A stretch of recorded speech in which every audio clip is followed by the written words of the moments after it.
Guys দেখেন, আমাদের 2 দিন পর পর ঘরের বাসার জিনিসপত্র এই পাশ ওই পাশ করি। তবে আমরা রিসেন্ট মিস্ত্রি লাগাবো। আমাদের ঘরের দেওয়ালটার অবস্থা খুবই খারাপ, যার কারণে আমাদের খুব তাড়াতাড়ি মানে মিস্ত্রি লাগানো দরকার। তো আমরা কালকেই মিস্ত্রি আমাদের চলে আসবে, তাই আমাদের ঘরে জিনিসপত্র সব সরানো হচ্ছে। এই তো আমার আপা সব জিনিসপত্র নিয়ে বের করা। দেখেন কি অবস্থা গাইস, গোটা বাড়ি ঘরের জিনিসপত্র সরানো ঝামেলা। তারপরে আবার ওরা হচ্ছে ওগুলো করছে আর আমি রান্নার দিকটা সামলাচ্ছি, পটল ভাজি করতেছি। নাহলে সব তো একসাথে হবে না। আসলে দেখেন কি অবস্থা, পুরো জিনিসপত্র সব বস্তা রাস্তা করে নিত। গাইস আপনাদের জান্নাত আপু, ভাইরাল আপু দেখেন কি করে, কাপড় এক গাদা র্যাকটা পরিষ্কার করছে।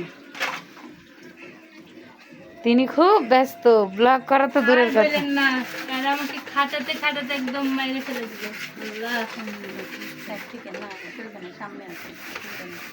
দেখেন গাইস, গাইস আমি কাজ করতে করতে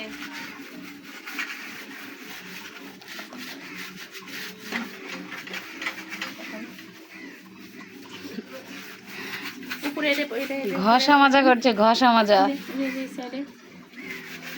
হ্যাঁ বলতে ভালোই লাগে, করো একটু, দেখো কেমন লাগছে। খালি একটার পর একটা হুকুম। দেখেন গাইস, দেখেন আপনাদের ভাইরাল জান্নাত আর বললেন না, কথা কেমন, খালি দেখেন কাজ আর কাজ, এই বাসে খালি কাজ।